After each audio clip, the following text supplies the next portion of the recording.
Bienvenue, vous nous écoutez sur le www.radioalfayda.net. Alfayda, c'est la référence. Palais de justice de Kaolack, il est 12h00. Mesdames et messieurs, merci de la confiance renouvelée à la radio Alfayda pour vous informer. Vous avez fait le bon choix si vous nous rejoignez dans l'actualité de ce mercredi 26 décembre 2024. Nous sommes ensemble pour une demi-heure d'information sur Alfayda FM. C'est l'heure du journal. Voici le sommaire. Justice pénale internationale à travers la Cour pénale spéciale centrafricaine et les chambres africaines extraordinaires au sein des juridictions sénégalaises. Enseignements et perspectives débattus lors de la conférence internationale sur la justice pénale. Suivi scolaire et développement de la petite enfance à Médina Yoro Fula. 20 villages sont concernés dans l'arrondissement de Nornan. Des activités sont menées par le projet Tostan. Au Sénégal, l'hépatite B est endémique. On estime environ 8% de la population a une infection chronique par le VHB. Une volonté commune des autorités de s'attaquer à ce problème de santé publique. En seconde partie, vous aurez l'actualité internationale avec nos partenaires de la Voix de l'Amérique et du sport, le Boxing Day, un moment charnière pour les prétendants au titre en Angleterre. Chelsea va jouer gros, Arsenal en 3e position. Voilà pour le sommaire, mesdames et messieurs, gardez votre confort d'écoute. Le développement, c'est juste après ceci. Le journal Serigne Moussa Kane. Devant ce micro, Code Sec, Keneme assure les opérations techniques. Mesdames et messieurs, bonjour et bienvenue. Une conférence internationale consacrée à la justice pénale internationale dans son application à travers la Cour pénale spéciale centrafricaine et les chambres africaines extraordinaires dans les juridictions sénégalaises s'était tenue à Dakar en présence du ministre de la Justice, Garde des Sceaux, Ousmane Diagne. C'est avec un réel plaisir que je préside aujourd'hui l'ouverture de cette conférence internationale sur le thème « La justice pénale internationale à travers la Cour pénale spéciale centrafricaine et les chambres africaines extraordinaires au sein des juridictions sénégalaises. Enseignements et perspectives, fruits d'une collaboration à magnifier entre les centres de formation judiciaire et la Cour pénale spéciale de la République centrafricaine. Cette rencontre de haut niveau donne aux acteurs judiciaires les outils nécessaires destinés à briser les cloisons qui rendent difficiles les coopérations judiciaires. Je voudrais exprimer toute ma fierté en m'adressant à vous, sommité de l'administration judiciaire nationale et internationale, et souhaiter la chaleureuse bienvenue et un agréable séjour au Sénégal à nos hôtes. À ce propos, je tiens tout particulièrement à remercier nos partenaires techniques financiers pour leur soutien indéfectible au rayonnement de notre système judiciaire. J'associe à ces remerciements le directeur général du Centre de formation judiciaire et l'ensemble de ses collaborateurs pour cette importante initiative.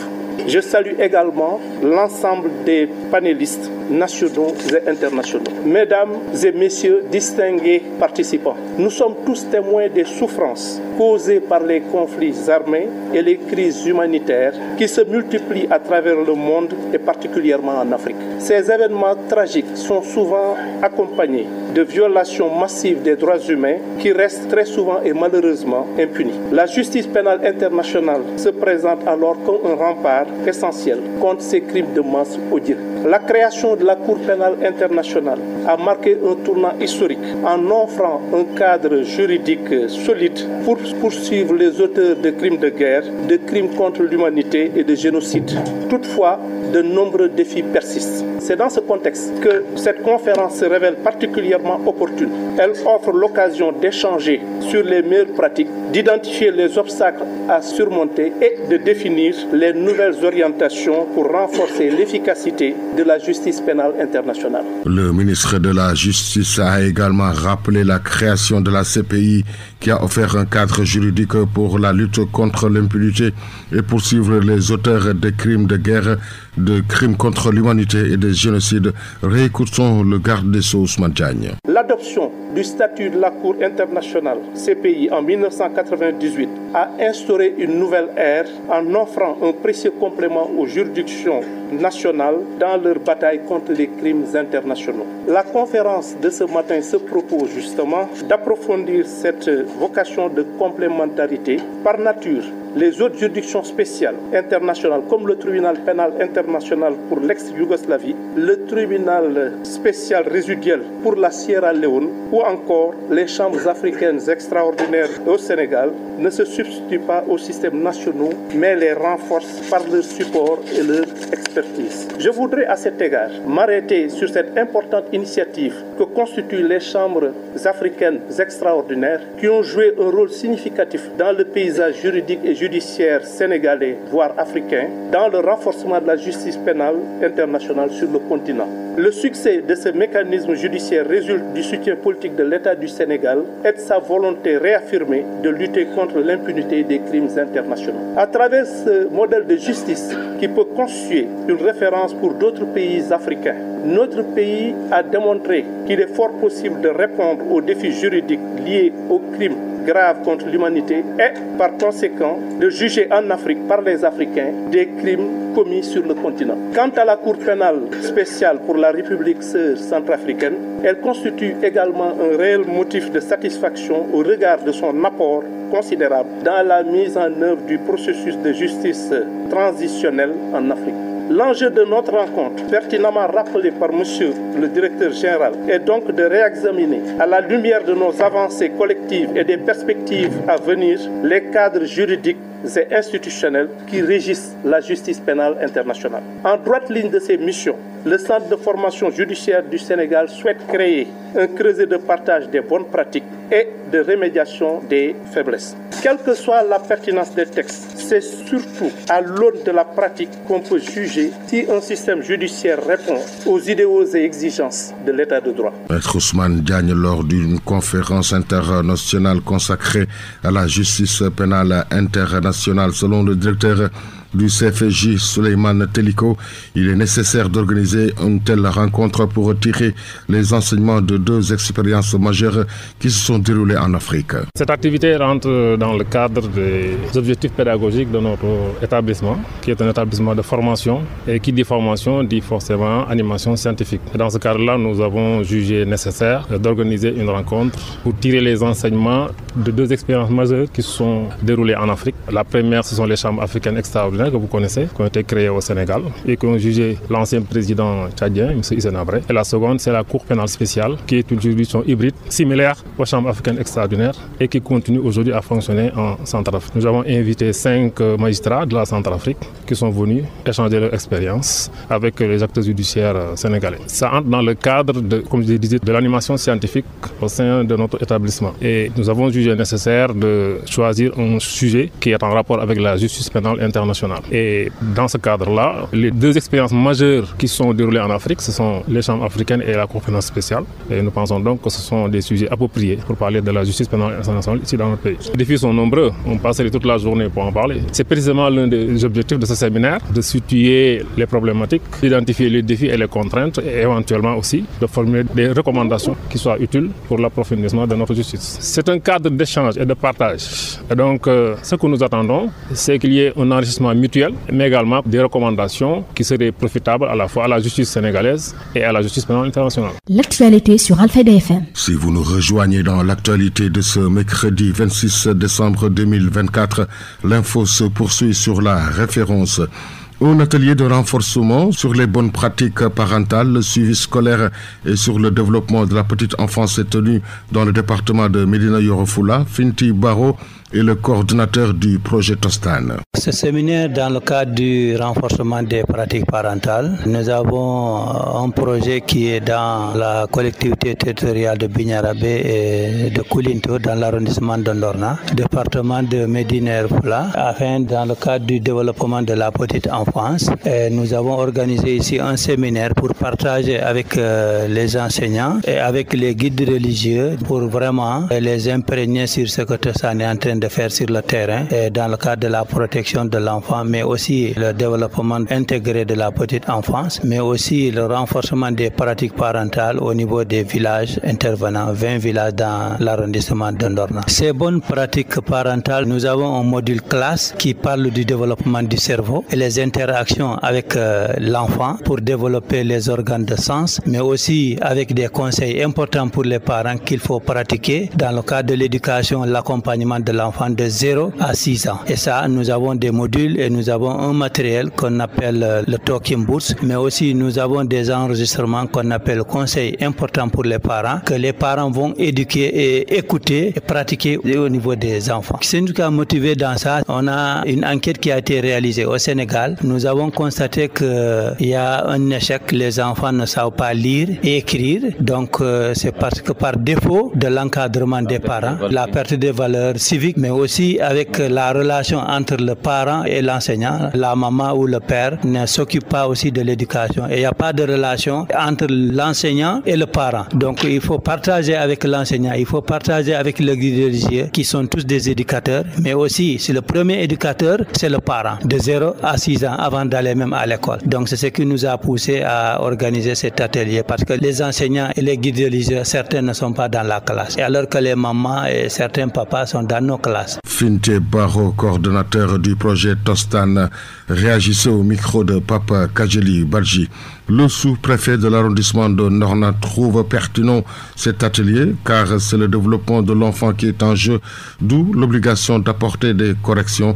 Amadouba, préfet de Norna, avec Papa Kajeli Badji. Nous avons assisté au séminaire de formation des maîtres coraniques ainsi que du personnel enseignant sur les pratiques parentales à l'initiative de l'ONG Tostan. C'est une initiative que nous apprécions puisque nous savons que l'éducation est un facteur très important dans la construction de l'enfant, dans la construction du citoyen. Nous savons aussi que l'éducation est mouvante. Nous devons sans cesse adapter les pratiques de l'éducation à la marche du monde, à l'évolution du monde. Nous sommes dans une société aujourd'hui que j'appelle transitoire, qui est entre la tradition et la modernité, et donc il faut s'adapter. Il fallait aujourd'hui discuter avec les principaux acteurs sur les nouvelles stratégies à développer pour pouvoir éduquer les enfants et les préparer pour l'avenir. C'est une rencontre qui est venue à son heure puisque nous traversons un moment de faillite des valeurs et aujourd'hui il faut mettre en place des garde-fous pour pouvoir protéger les enfants de certaines tentations. Le sous-préfet de l'arrondissement de Norna pour les religieux, le changement de comportement des jeunes doit s'accommoder aux directives du prophète Mohammed, paix et salut sur lui, car l'islam interdit toute forme de violence à l'égard des enfants, nous dit l'islamologue Imam Abdoulaye Zoubeirouba. L'objectif, c'est renforcer la capacité des imams et les religieux pour qu'ils participent au changement de comportement des imams en fonction des directives, des mécanismes du prophète Mohammed sallallahu alayhi wa sallam. Parce que chaque fois, nous disions que peut-être l'enfant, il faut violenter, il faut insulter, etc. Et pourtant, ça ne fait pas partie du comportement du prophète sallallahu alayhi wa sallam dans l'islam. Donc nous, en tant que musulmans, en tant que des religieux, nous devons nous conformer en fonction du prophète Mohammed. Voilà pourquoi nous avons élaboré un argumentaire religieux vu le mécanisme du comportement du prophète Mohammed sallallahu alayhi wa sallam. Et vous savez que les imams, les religieux surtout, ils sont bien placés pour changer le comportement parce qu'ils vivent ensemble avec les communautés et les enfants tout le temps. Donc ceci-là, quand on les renforce leur capacité sur le plan de l'éducation islamique, je crois que nous aurions avoir notre résultat palpable, le programme du RPP de renforcement de pratique parentale. L'islamologue Imam Abdoulaye Zoubeirouba au micro de Papa Kajeli Badji. Dans le cadre du programme Nyande, une délégation était à Kolda pour des échéances de plaidoyer pour améliorer les cantines scolaires, un programme qui intervient dans 9 départements au Sénégal. Mohamed Sibi, assistant programme ADSN, Psychodev Afrique.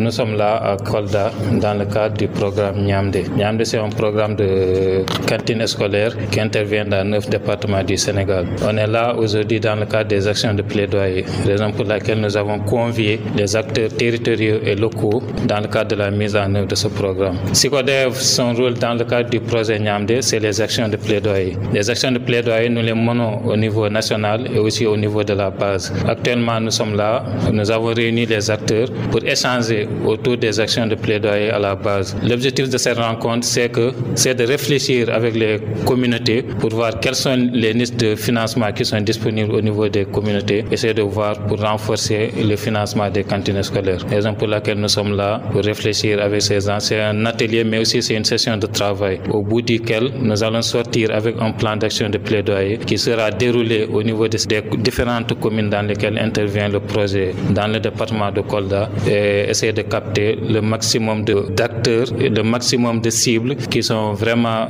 prioritaires pour contribuer au financement pour la pérennisation des cantines. Quand on parle de cantine, on parle aussi de nutrition parce que quand on parle de cantine, c'est des repas qu'on donne aux élèves et c'est pas aussi n'importe quel repas parce que les repas qu'on donne aux élèves aussi, il y a des aspects nutritionnels qui sont réfléchis derrière. Par exemple, on choisit tel repas parce qu'il a tel aspect nutritionnel pour les élèves. Vous voyez, donc ça contribue à l'amélioration de leur santé. Vous savez que les cantines ont beaucoup d'aspects positifs parce que dans certaines zones dans lesquelles nous sommes passés, parmi les témoignages que nous avons recueillis, nous avons vu que les cantines ont un aspect double parce que les cantines permettent aux élèves non seulement de venir à l'école, d'être assidus, mais de venir et de rester aussi parce que les décrochages scolaires, ils ont senti que ça diminue de plus en plus au fil des années. Par rapport aux résultats, nous avons eu un témoignage, quelqu'un qui disait dans un collège à Vélingara, le meilleur élève, il a 18,99% de moyenne. L'actualité régionale, nationale, c'est sur Alfayda FM 90.1. Émettons depuis Medina Bay, immeuble Cheikh Imam Hassan Sissé, studio Ali Momara Alilo. L'info se poursuit également sur les www.radioalfayda.net. L'Association sénégalaise de normalisation ASN est en train de travailler à un nouveau plan stratégique de normalisation avec comme rôle veiller à ce que les populations aient accès à des biens, à des services de qualité. Abdourahmane John, directeur général de l'ASN. À cette ouverture de la visite de benchmarking organisée par l'Association africaine de l'eau et de l'assainissement et qui voit des délégations venant de la Guinée, du Togo, du Ghana et du Niger pour apprendre un peu de l'expérience sénégalaise en termes de gestion de l'assainissement. Dans le secteur de l'assainissement, aujourd'hui, l'une des meilleures pratiques qu'on peut retenir du Sénégal, c'est l'élaboration de normes, mais également de réglementations adaptées à nos contextes locaux. C'est ce qui a vu donc l'Association sénégalaise de normalisation, de concert avec tous les acteurs de l'assainissement et en collaboration avec le ministère en charge de l'assainissement et l'ONAS, élaborer aujourd'hui plusieurs normes sur les solutions innovantes en termes d'assainissement autonome, mais également les solutions plus ou moins traditionnelles comme les fosses septiques. Et aujourd'hui, le Sénégal a un arsenal de normes et nous avons travaillé avec les autorités gouvernementales pour avoir des textes réglementaires pour l'application effective de ces normes qui, in fine, permettront d'atteindre l'ODD 6 qui consiste en un accès sécurisé et de qualité à des ouvrages d'assainissement. Alors, lors de cette rencontre, les acteurs de l'assainissement du Sénégal et des pays hôtes vont échanger sur leurs pratiques en termes de gestion de l'assainissement. Il s'agira de montrer en détail donc la méthodologie, l'exemple sénégalais en termes de gouvernance, mais également en termes d'innovation, parce que le Sénégal a quand même réussi certaines choses significatives dans ce domaine. Et pourquoi pas apprendre également de nos homologues des autres pays africains. À l'instant, le directeur général de l'ASN, Abdourahmane John, la représentante du ministère des Femmes, Aïssatou Gueye Diouf, lors d'un atelier de lancement de l'autonomisation des femmes où elles sont en train de maîtriser la chaîne de valeur transformation agroalimentaire. Les acteurs ont unanimement reconnu qu'elles sont dans les cultures d'autoconsommation qui profitent plus aux familles et aux communautés que sur les cultures de rente. Mais il faudrait reconnaître que les femmes aujourd'hui sont en train de maîtriser la chaîne de valeur transformation agroalimentaire. Et nous pensons qu'à l'avenir, avec les nouvelles orientations dressées par les autorités, nous allons davantage les accompagner, surtout sur le circuit de commercialisation. Elles en ont besoin. Il y a 2 jours, j'étais partie visiter des femmes qui sont dans le secteur agroalimentaire, mais je me suis rendu compte que ce sont des produits de bonne qualité et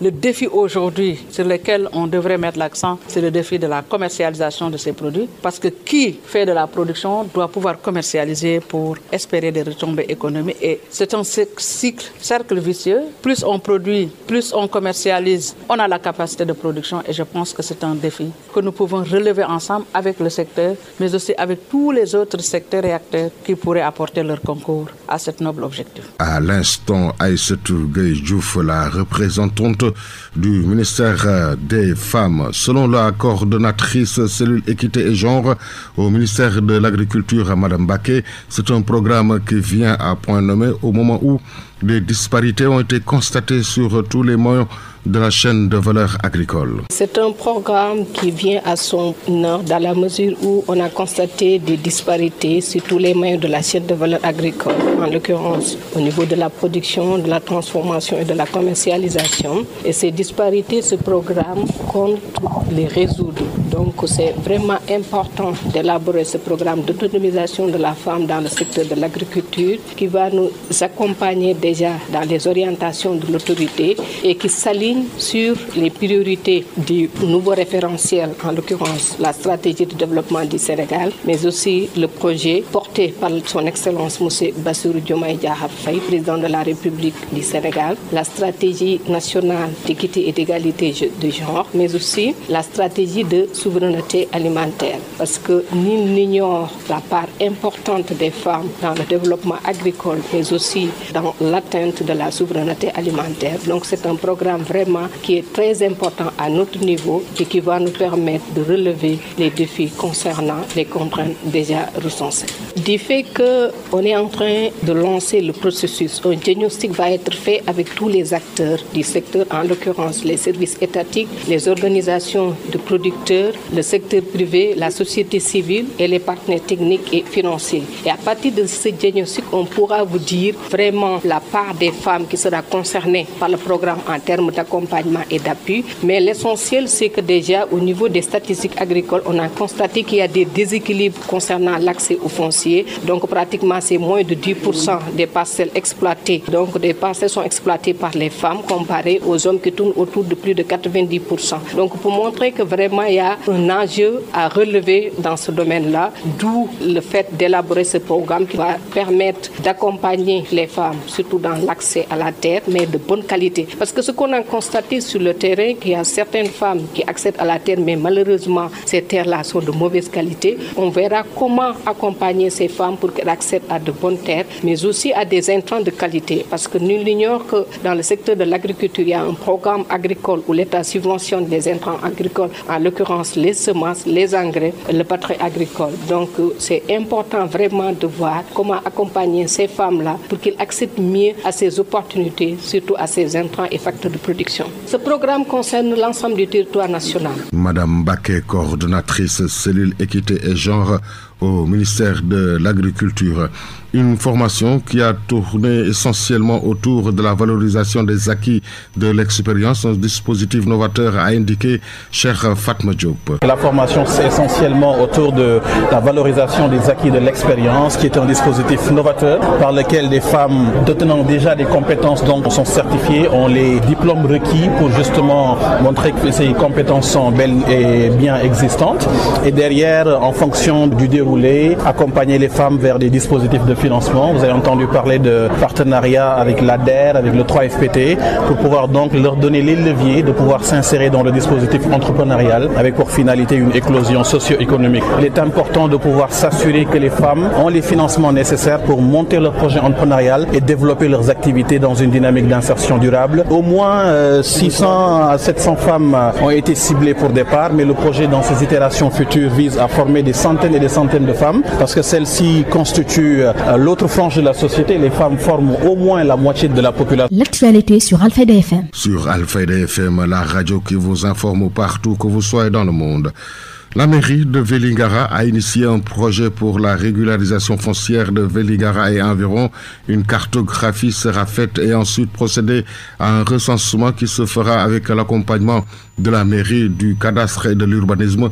Khalidou Sow, chef de bureau cadastre Kolda, au micro de Papa Kadjili Badji. Voilà, on est venu aujourd'hui concernant un projet que la mairie a entamé, initié par la mairie avec le préfet pour une régularisation foncière de la commune de Vélingara. Il y aura aussi Nemataba, Inch'Allah. Maintenant, actuellement, les opérations se déroulent comme si on doit faire une cartographie de la zone, cartographier toute l'agglomération de Vélingara. Si on a cette cartographie, cette étape maintenant résolue, on va procéder à ce qu'on appelle appelle un recensement. Et le recensement sera fera avec toujours l'accompagnement de la mairie, de l'urbanisme et du cadastre même. Voilà, on va aller dans les maisons recenser le propriétaire, le titulaire de droit. Une fois qu'on aura tout fini, là la mairie aura toute la documentation nécessaire. Donc les listes à jour, aussi bien le préfet, l'urbanisme que le cadastre, pour que la population de Vélingara puisse disposer de documents administratifs en bonne et due forme. Ça va limiter en quelque sorte les litiges fonciers qu'on a eu à noter au niveau de Vélingara. Pour laquelle aujourd'hui, avec l'accompagnement du directeur général des impôts et domaines et aussi le directeur du cadastre, nous, le bureau du cadastre de Kolda, s'est déplacé à Vélingara pour commencer les opérations de cartographie par drone. Donc c'est un drone de dernière génération et parmi toutes les régions du Sénégal, seulement il y a Kolda, Thiès, Mbour et Dakar qui ont ce drone-là. Donc c'est pour vous dire l'importance que les autorités ont à la région de Vélingara pour régler le foncier. Il s'inscrit en droit ligne dans le Djubanti de notre haute autorité. On est obligé de le faire, on le fera parce qu'on a un président et un premier ministre qui connaissent le foncier. Ils connaissent aussi bien le foncier que tout le monde. Donc ils ont donné cette vision, nous on les accompagne et on va la réaliser avec les autorités. Le maire n'a ménagé aucun effort pour que le cadastre puisse venir ici. Le préfet aussi nous coiffe avec la gendarmerie, la police pour que ça se passe dans les meilleures conditions, Inch'Allah. Dites donc à la population, il y aura une équipe qui viendra, une équipe constituée des agents de l'urbanisme, du cadastre et de la mairie pour faire un recensement en bonne et due forme. Donc actuellement, on sera vers les 2500 hectares. 2500 hectares, ce n'est pas seulement l'agglomération de Vélingara. Donc il y a Vélingara qui presque prend 1000 et quelques hectares. Il y a Nemataba à côté aussi qui va vers à peu près 1000 hectares. Il y a aussi Djaoubé. Donc voici les 3 communes qu'on a ciblées pour 8 mois. On a commencé avec Vélingara. Peut-être dans 3 mois, on va commencer à obtenir des résultats. Donc la première étape, c'est cette cartographie. Dans un mois, on va finir ça. Mais ça va prendre 10 jours de cartographie. 10 jours, l'avion va survoler Vélingara pendant 10 jours. Voilà, si les conditions se passent comme prévu. Après, on aura peut-être 1 mois de traiter les informations. À l'issue de ces 1 mois, maintenant là, vous allez voir les équipes de recensement descendre sur le terrain, porte à porte, pour collecter des informations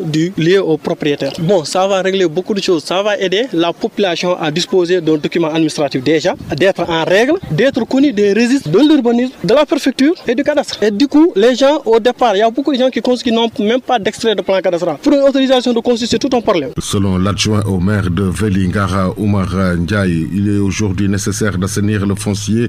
Le lancement a été fait en présence du préfet de Vélingara. Je voudrais d'abord remercier le député maire de Vélingara, en l'occurrence Mamadou Wouroubaye Diallo, qui a eu l'idée quand même d'assainir le foncier de Vélingara. Comme vous le savez, c'est pas un doute, il y a de sérieux problèmes dans le foncier de Vélingara, dans la commune de Vélingara précisément. Il y a beaucoup de plaintes, il y a beaucoup de problèmes et il y a beaucoup de commissions qu'on a mis en place pour essayer de régulariser, mais à présent les problèmes persistent. Et voilà pourquoi nous avons fait venir les services techniques, à savoir le cadastre, l'urbanisme, pour essayer quand même d'assainir le foncier. Et c'est une nouveauté. Aujourd'hui, ils sont là pour le lancement qui a été fait par le préfet du département de Vélingara. Lancement qui nous a permis de voir un drone de première génération, survoler l'étendue du territoire de la commune de Vélingara pour cartographier un peu la situation des habitations de Vélingara. Ce qui va nous permettre d'avoir quand même toutes les habitations en vue et connaître tous les investissements faits dans la superficie de la commune de Vélingara. L'objectif, c'est permettre aux populations d'avoir des habitations en bonne et due forme, d'avoir des actes administratifs et c'est là qu'ils doivent construire, vraiment avoir la facilité de construire en collaboration bien sûr avec les services techniques, à savoir le domaine, l'urbanisme, qui sont là pour faciliter les travaux là. Et je pense que l'objectif c'est principalement ça, c'est-à-dire d'assainir le foncier. Parce qu'aujourd'hui, il y a trop de problèmes dans le foncier. Et les commissions qu'on mettait en place, c'est bien qu'ils ont travaillé, les gens ont habité. C'est l'occasion pour moi de remercier l'honorable député Pacheko, qui est le président de la commission domaniale de Vélingara, qui a fait un excellent travail, qui a des données, mais il est submergé par des mauvaises volontés aujourd'hui qui ont envahi la superficie parce qu'il faut reconnaître que la ville de Vélingara a grandi. Donc il nous faut assainir. Et voilà pourquoi aujourd'hui les services techniques de l'État sont venus pour faire ce travail-là. Et je pense que c'est au grand bénéfice des populations. Oumar Ndiaye, l'adjoint au maire de la commune de Vélingara. Santé, je vous le disais en titre, l'hépatite B qui est endémique au Sénégal. Marie-Louise Evra, chef de service gastro-entérologie à Abbas Ndao, sur les complications de l'infection chronique liée à l'hépatite B. C'est une inflammation du foie pouvant être causée par des virus, par l'alcool, des médicaments, des toxiques et toute une série d'autres causes plus rares. Alors, l'hépatite B en particulier, c'est une infection du foie causée par le virus de l'hépatite B qui va attaquer le foie et y provoquer une inflammation. Elle est dite chronique lorsqu'elle persiste au-delà de 6 mois après le début de l'infection. Il y a une prévalence chez nous de 8 à 10% 10% dans la population, ce qui fait quand même plus d'1 million de Sénégalais porteurs du virus de l'hépatite B. Je voudrais préciser qu'au Sénégal, le principal mode de transmission, ce sont les transmissions verticales et horizontales. Or, on sait que plus la maladie est contractée tôt dans la vie et plus le risque de garder le virus est élevé parce que l'immunité n'est pas encore au point. C'est ce qui explique la forte prévalence du virus de l'hépatite B dans nos populations. Les complications qui peuvent survenir, les deux les plus graves, ce sont la cirrhose, qui est un état d'inflammation chronique un peu terminal du foie, et le cancer. Actualité internationale. Si vous nous rejoignez dans l'actualité de ce mercredi 25 décembre 2024, il est 12 heures passées à Kaolack, 5 heures de moins à Seattle. L'actualité internationale, c'est avec nos partenaires de la Voix de l'Amérique. La Somalie a accusé hier les forces éthiopiennes d'une attaque meurtrière contre ses troupes dans la localité frontalière de Dolo, au Jubaland, le même jour, quelques jours à peine après la signature d'un accord destiné à mettre fin aux tensions entre les deux pays. L'attaque a visé 3 bases tenues par l'armée, la police et l'Agence nationale de renseignement et de sécurité à Dalo et a fait des morts, affirme le ministre somalien des Affaires étrangères dans un communiqué. Actualité internationale. Les États-Unis se sont dit inquiets concernant le manque de transparence autour des résultats des élections au Mozambique. Les États-Unis appellent toutes les parties prenantes à s'abstenir de toute violence et à s'engager dans une collaboration significative pour établir la paix et promouvoir l'unité, a déclaré dans un communiqué Matthew Miller, porte-parole du département d'État. La plus haute cour du Mozambique a validé lundi la victoire définitive du Frelimo, parti historique au pouvoir, alors que le principal opposant a promis le chaos si se confirmait ce scénario. Actualité internationale. La France a dévoilé hier un nouveau gouvernement composé d'anciens ministres et de hauts fonctionnaires. Le Premier ministre François Bayrou espère que ce nouveau cabinet pourra superviser l'adoption d'un budget 2025 et empêcher une aggravation de la crise du pays. Il s'agit du 4e gouvernement formé en France depuis le début de l'année. Le président français Emmanuel Macron espère que Bayrou parviendra à éviter les votes de défiance, au moins jusqu'en juillet, date à laquelle la France pourra organiser de nouvelles élections législatives. Actualité internationale. Ici aux États-Unis, les organisations de défense des droits humains saluent la décision du président sortant Joe Biden qui a commué hier la peine de 37 des 40 condamnés à mort par la justice fédérale. Il s'agit du plus grand nombre de commutations de peine de mort par un président américain des temps modernes, soulignent des organisations de défense des droits humains mobilisées depuis des semaines pour convaincre Joe Biden.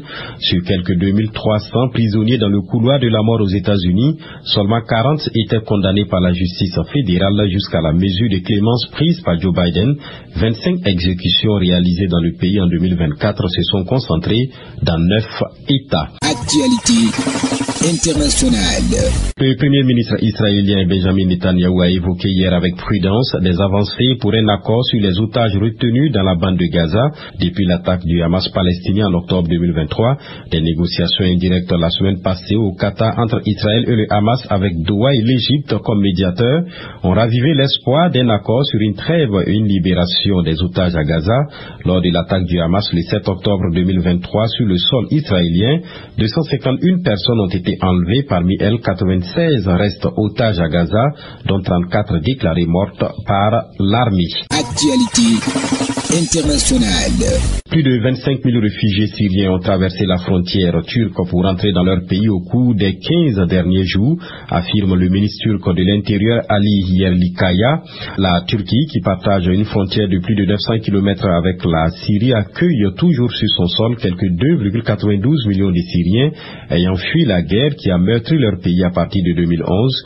Le ministre turc de l'Intérieur a déclaré que des bureaux de gestion des migrations seraient créés au sein de l'ambassade de Turquie à Damas et du consulat de Turquie à Alep afin de faciliter les démarches des réfugiés se réinstallant en Syrie. Actualité internationale. Plusieurs manifestations ont éclaté dans des quartiers justement chrétiens de Damas ce mardi pour protester contre l'incendie d'un sapin de Noël près de Hama. Dans le centre de la Syrie, on réclame les droits des chrétiens, scandaient les manifestants en marchant dans les rues de Damas vers le siège du patriarcat orthodoxe à Bab Sharki. Ils disent exprimer leur mécontentement et leur crainte plus de 2 semaines après la prise du pouvoir par une coalition armée menée par les islamistes ayant destitué Bachar al-Assad, toujours en Turquie. Au moins 12 personnes ont été tuées et 4 blessées par une puissante explosion survenue dans une usine de munitions dans le nord-ouest du pays, ont annoncé les autorités. Actualité internationale. Un des volcans les plus actifs du monde, le Kilauea, dans l'archipel américain des Hawaï, est entré en éruption hier. C'est ce qu'a fait savoir l'Institut américain de géophysique. Des images dévoilées par les autorités ont montré l'apparition des fissures dans le cratère du volcan, d'où sont sortis des jets de lave, le dioxyde de soufre libéré par le volcan. Actualité internationale. Et sport. Sur Radio Al-Fayda à Kaoula.